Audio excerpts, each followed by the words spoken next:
Welcome back to WiserReads, the place where we peel back the layers of mainstream narratives to find the truth hidden in the fine print. Today, we are diving into a topic that touches almost every household, the cholesterol myth. For decades, we've been told a simple story. Cholesterol is the enemy, saturated fat is the villain, and a low-fat diet is the only way to save your heart. But what if the very foundation of this advice was built on weak science and cherry-picked data? In this exploration, we're going back to the 1950s to see how a single hypothesis by Ancel Keys changed the world's dinner plates, not necessarily for the better. We'll look at the real physiology of your body. Did you know your liver works tirelessly to produce 1,200 milligrams of cholesterol every single day? If it's so deadly, why is your body so obsessed with making it? We are going to uncover the irreplaceable roles cholesterol plays as a lifeline for your brain and a cornerstone for your hormones. We'll expose the low-fat trap that replaced natural fats with sugar and industrial oils, leading to a global health crisis. From the hidden benefits of saturated fats to the critical role of cholesterol in your immune system, we are challenging the status quo. This isn't just about numbers on a lab report. It's about reclaiming your health from commercial interests and fear-based marketing. If you believe that knowledge is the ultimate tool for a better life, we'd love to have you in our community.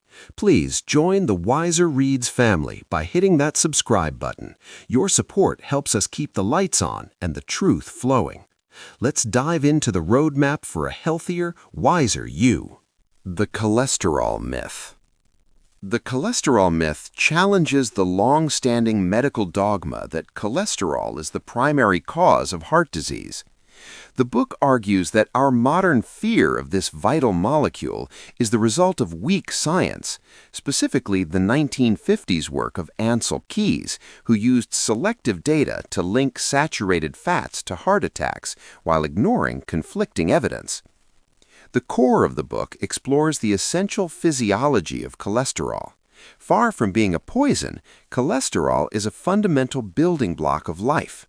The body produces approximately 1,200 milligrams of it daily because it is crucial for brain function, accounting for 25% of the body's total cholesterol, hormone production, serving as the precursor to vitamin D, testosterone, and estrogen, and cellular integrity, maintaining the structure of every cell membrane. The narrative shifts to the low-fat trap, explaining how the removal of natural fats led to a surge in sugar and industrial seed oil consumption, which actually accelerated inflammation and metabolic disease. It critiques the Statin era, questioning whether the widespread prescription of cholesterol-lowering drugs prioritizes pharmaceutical profits over patient longevity, especially since higher cholesterol levels in the elderly are often linked to lower mortality rates. Finally, the book provides a health roadmap, urging readers to look past the bad LDL, good HDL oversimplification. It advocates for a diet based on modern nutritional science, prioritizing whole, natural foods and reclaiming health from commercial and political interests. The origins of the myth.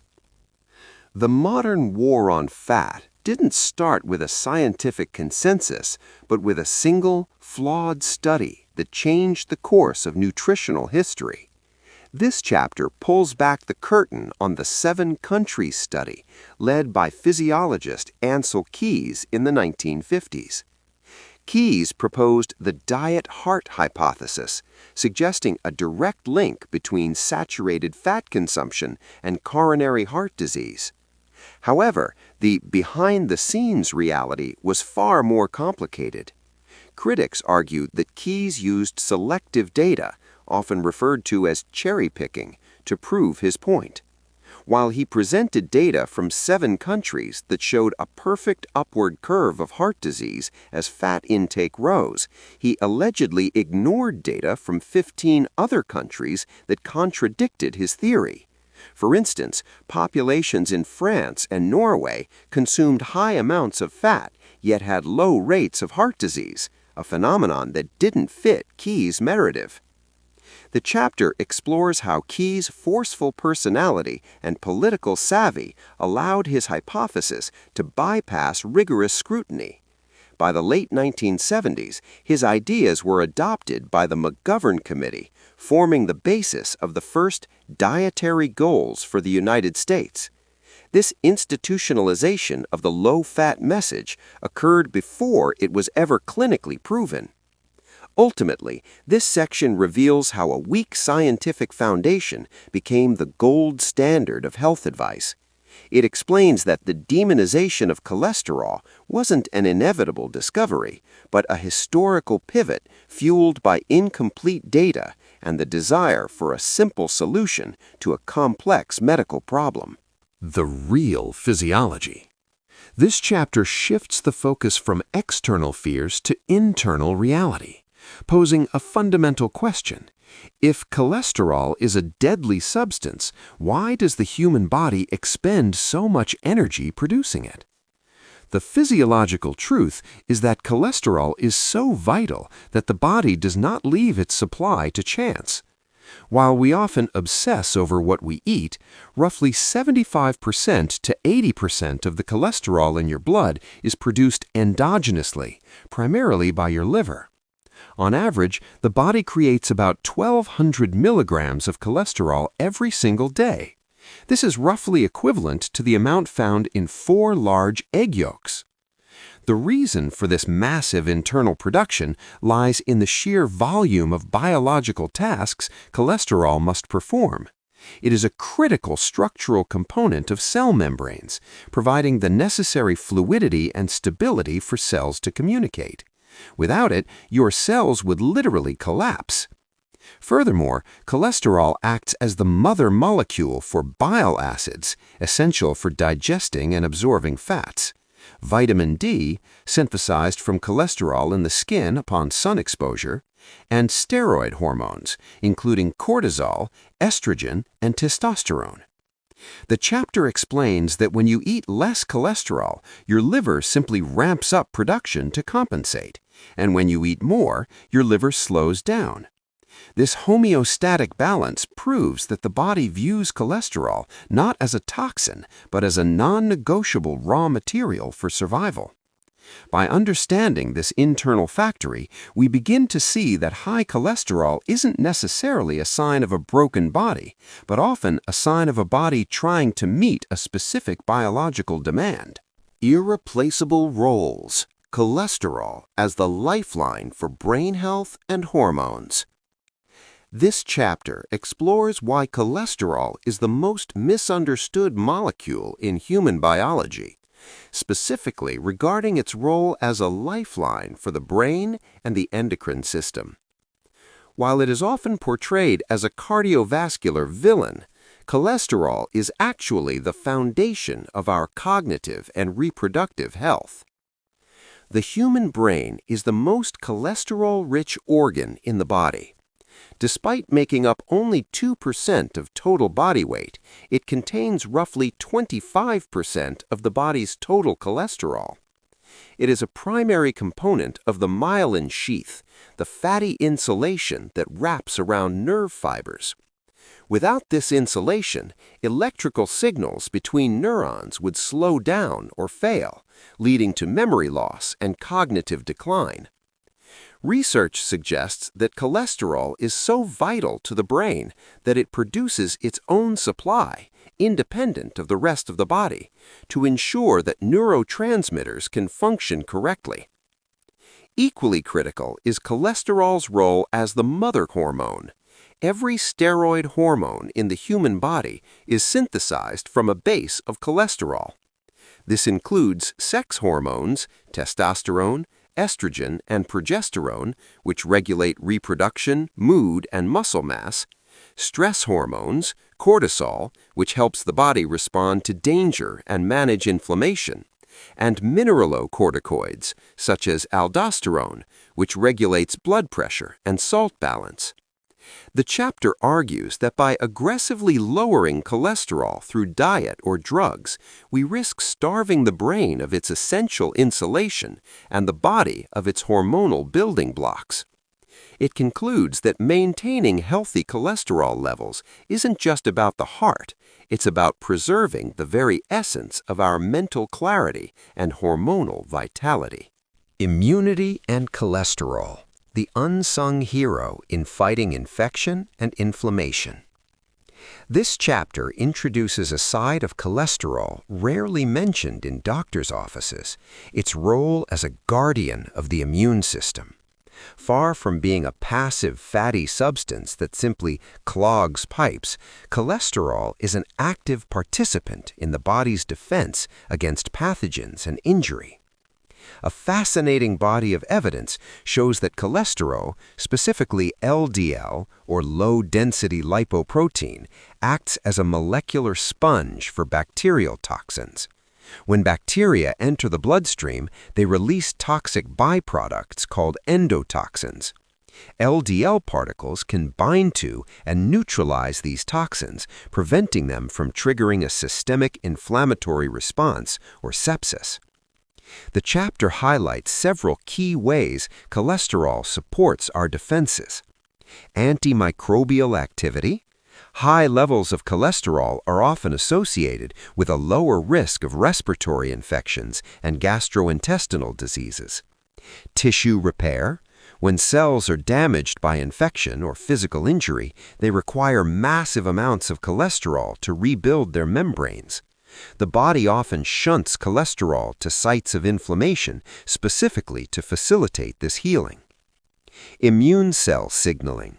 Cholesterol is essential for the formation of lipid rafts within cell membranes, which are specialized hubs where immune cells receive signals to attack invaders. The chapter concludes that the common medical drive to achieve the lowest possible cholesterol levels may inadvertently weaken our natural resistance. By suppressing cholesterol, we may be disarming a silent soldier that has evolved over millions of years to protect us from the invisible world of viruses and bacteria. The low-fat trap: how sugar and industrial oils destroyed heart health. This chapter exposes the unintended and disastrous consequences of the global shift toward low-fat diets. When health authorities began demonizing saturated fats in the 1970s and 80s, the food industry faced a dilemma.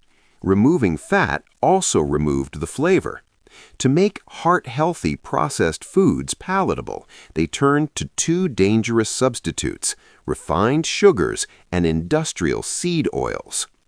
The low-fat trap explains how this dietary pivot backfired. As fat consumption dropped, the intake of processed carbohydrates and high-fructose corn syrup skyrocketed. This led to a surge in insulin resistance, metabolic syndrome, and type 2 diabetes, factors now known to be much stronger predictors of heart disease than dietary cholesterol. Simultaneously, traditional fats like butter and lard were replaced by industrial vegetable oils such as soybean, corn, and cottonseed oil. These oils are high in omega-6 polyunsaturated fatty acids, which are highly unstable and prone to oxidation when heated or processed.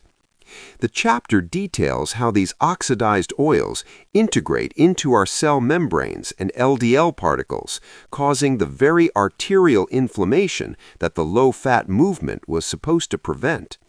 By trading stable natural fats for inflammatory sugars and chemically refined oils, we didn't save our hearts, we inadvertently fueled a modern epidemic of chronic disease. The trap was believing that fat-free meant risk-free, while the real culprits were hiding in plain sight on every grocery store shelf. Re-evaluating fats: the forgotten truth about the benefits of natural saturated fats.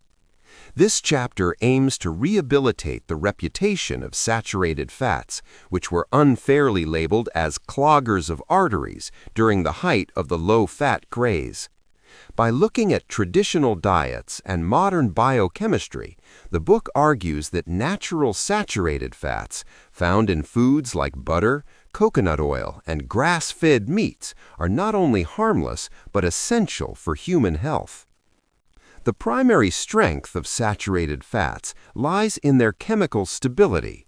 Unlike polyunsaturated vegetable oils, saturated fats have no double bonds in their carbon chains, making them highly resistant to heat and oxygen.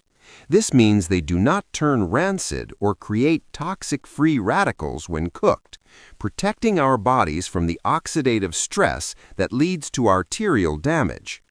The chapter highlights several forgotten truths about these fats. Bone health. Saturated fat is required for calcium to be effectively incorporated into the skeletal system. Lung protection.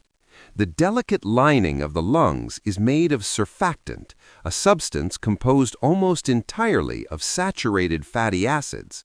A deficiency can lead to respiratory distress. Liver support. Saturated fats protect the liver from the toxic effects of alcohol and certain medications. Satiety and weight management. These fats provide long-lasting energy and trigger the hormones that tell your brain you are full, preventing the overeating associated with high-carb diets. By revisiting the French paradox and the health of ancestral tribes who thrived on high-fat diets, the chapter concludes that the war on saturated fat was a mistake. It encourages a return to ancestral fats, arguing that the human body is evolutionarily designed to thrive on the very substances we were told to avoid. The longevity mystery. Why are higher cholesterol levels linked to a longer life? One of the most striking contradictions in modern medicine is what researchers call the U-shaped curve of mortality. This chapter investigates the counterintuitive finding that, especially as we age, higher cholesterol levels are often associated with a longer life. While we are taught that lower is better, numerous large-scale observational studies, including those involving elderly populations in Europe and Japan, have shown that individuals with the lowest cholesterol levels often have the highest risk of death from non-cardiac causes, such as cancer, respiratory infections, and digestive diseases. The mystery is solved when we consider the protective biological functions of cholesterol discussed earlier in the book. As the body ages, it faces higher rates of inflammation and a weakening immune system. Cholesterol acts as a vital buffer in this process. Higher levels provide neurological protection. Older adults with higher LDL levels tend to have better cognitive function and a lower risk of dementia and Alzheimer's. Infection resistance. Cholesterol helps neutralize pathogens, protecting the elderly, who are more vulnerable to pneumonia and sepsis, from fatal infections. Nutritional reserve. Cholesterol is a marker of adequate protein and fat status, preventing the wasting syndrome often seen in frailty. Image comparing brain volume and cognitive health indicators in elderly patients with high versus low cholesterol. The chapter concludes that the single-minded focus on lowering cholesterol to prevent heart disease may come at the cost of overall longevity. By forcing cholesterol levels down, we may be removing a critical biological shield that helps the body survive the challenges of old age. This suggests that for the elderly, a high reading on a blood test might actually be a sign of robust health rather than a looming threat. The Statin era, a critical review of the efficacy and side effects of cholesterol-lowering drugs. This chapter provides a critical examination of statins, the most widely prescribed class of drugs in medical history. While they are hailed as a miracle of modern cardiology, the statin era explores the gap between pharmaceutical marketing and the lived experience of millions of patients. The book analyzes the distinction between relative risk and absolute risk. For example, a drug might be advertised as reducing heart attack risk by 36%, but in absolute terms, this might only mean reducing the risk from 3% to 2% over several years. For many patients, especially those without pre-existing heart disease, the statistical benefit may be marginal compared to the potential for significant side effects. The chapter dives deep into the biological price of forcing cholesterol levels down. Because statins work by blocking the HMG-CoA reductase pathway in the liver, they don't just stop cholesterol production, they also inhibit the production of coenzyme Q10, CoQ10. This vital enzyme is essential for cellular energy production, particularly in the heart and muscles. This deficiency often leads to myopathy, muscle pain, weakness, and wasting; cognitive fog, memory loss, and confusion, likely due to the brain being deprived of essential cholesterol; metabolic shifts, an increased risk of developing type 2 diabetes. The narrative concludes by questioning the one-size-fits-all approach to statin prescription. It advocates for a more nuanced medical model where drugs are reserved for high-risk cases, while the side effects and the biological necessity of cholesterol are given the weight they deserve in the doctor-patient conversation. Scientific misunderstandings, correcting conceptions about bad LDL and good HDL cholesterol. This chapter deconstructs the oversimplified good versus bad labels that have dominated health conversations for decades. The terms LDL, low-density lipoprotein, and HDL, high-density lipoprotein, are often used as if they are the cholesterol itself, but they are actually the shuttles or transport vehicles that carry cholesterol through the bloodstream. The common misunderstanding is that LDL is a poison that deposits fat in the arteries, while HDL is a janitor that cleans it up. However, the book reveals that the quality of these particles matters far more than the quantity. LDL, in particular, comes in different sizes. Pattern A, large, buoyant, these are like fluffy clouds. They circulate harmlessly and are too large to get trapped in the arterial wall. Pattern B, small, dense, are the true concern. They are easily oxidized and small enough to penetrate the lining of the arteries, leading to plaque formation. A standard blood test often fails to distinguish between these two, leading many people with healthy pattern A LDL to be mistakenly diagnosed as high risk. The chapter also clarifies that HDL is not a magic bullet. Simply raising HDL levels through drugs has not been shown to reduce heart disease if the body's underlying metabolic health is poor. The summary concludes that looking at total cholesterol is an outdated metric. Instead, we should focus on the triglyceride to HDL ratio and the presence of inflammation, measured by markers like CRP. By shifting the focus from bad molecules to damaged molecules, we can better understand who is actually at risk and who is simply a victim of a scientific naming error. Food industry and politics: how global recommendations were shaped by commercial interests. This chapter pulls back the curtain on the powerful forces that transformed a shaky scientific hypothesis into global law.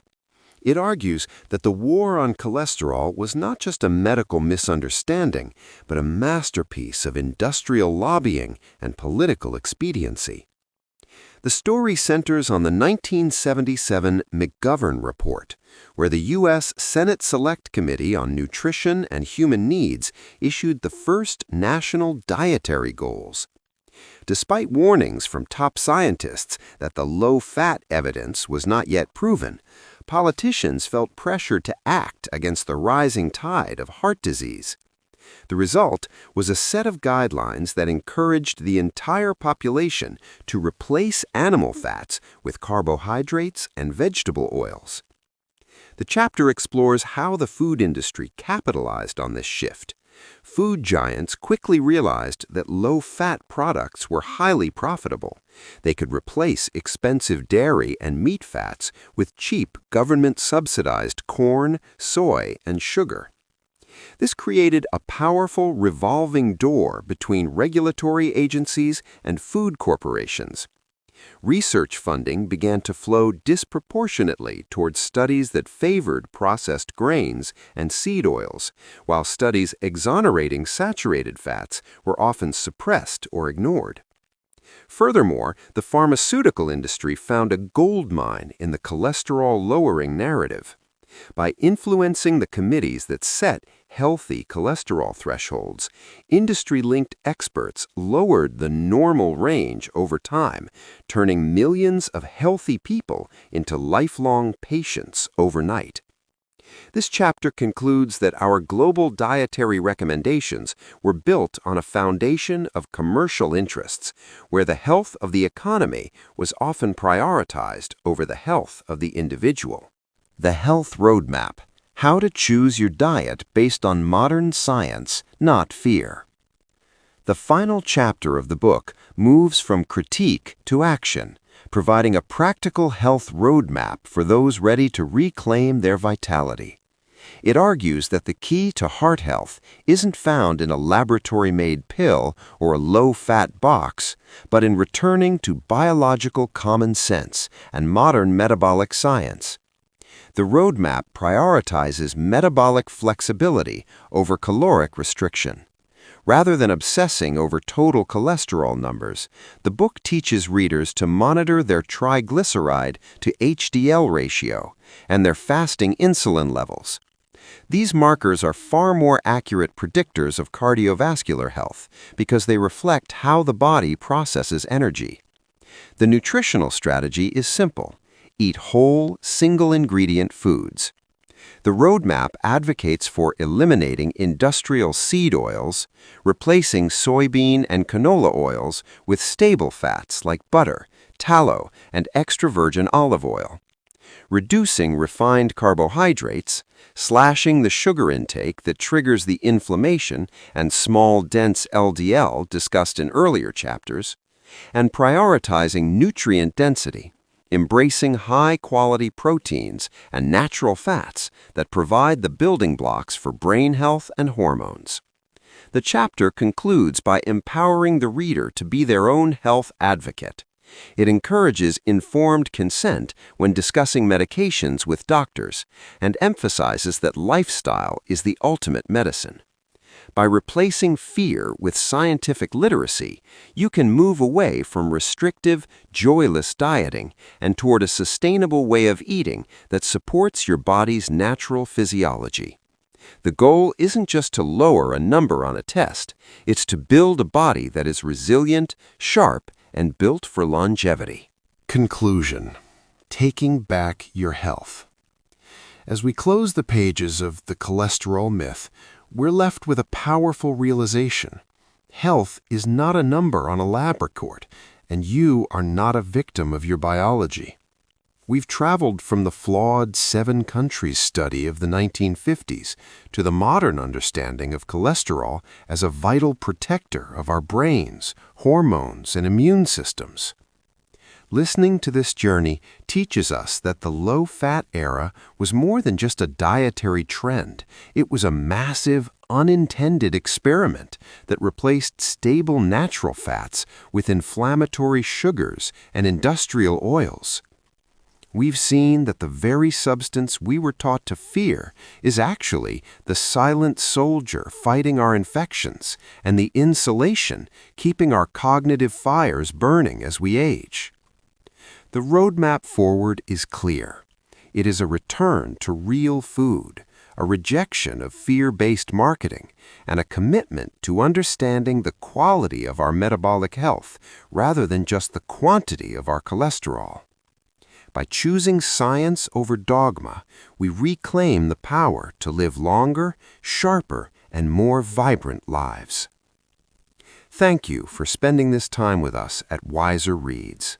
We believe that every person deserves to understand the why behind their health, not just the what. If this deep dive has shifted your perspective or given you the confidence to ask better questions, please consider joining our community. Your presence here is the heartbeat of this channel, and we would be honored to have you walk this path of discovery alongside us. Hit that subscribe button, turn on notifications, and let's keep seeking the truth together. Stay curious, stay informed, and most importantly, stay wise.